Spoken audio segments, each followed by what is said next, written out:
leaving the High Court an emotional embrace before a stance of victory. Fair justice has been served in this country for my people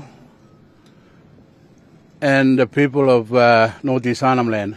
Gumatj leaders and their lawyers celebrating an historic win over a legal challenge years in the making. The decision today confirms the recognition of native title rights by our Constitution. It's a wonderful decision.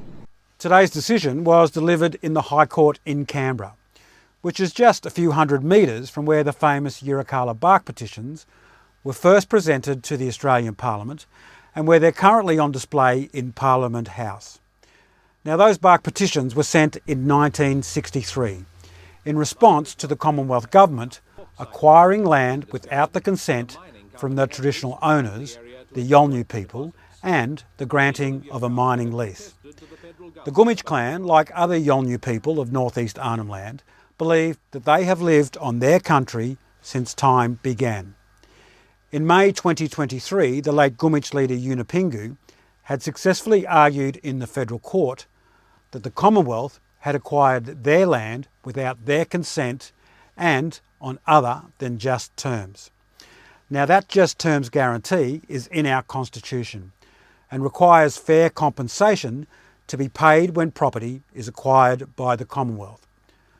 Today's High Court decision dismissing the Commonwealth's appeal now allows for the Gumatj people to progress their native title claim through the federal court and, if successful, claim compensation.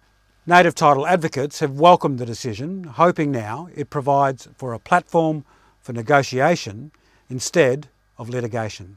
I think that it does give a bit of an impetus for native title holders across the country to start filing claims of compensation and, of course, also continue to fight for their native title rights more. The question to be asked is, when is that going to be enough, and when is government going to seriously take our interests seriously and negotiate a settlement on these issues? Because I think that ultimately histories of and other precedents set internationally clearly demonstrate that this is a way that ultimately leads to further litigation and dragging governments around the table to try and arrive at a much more reasonable and proper settlement, recognising the First Peoples of this country.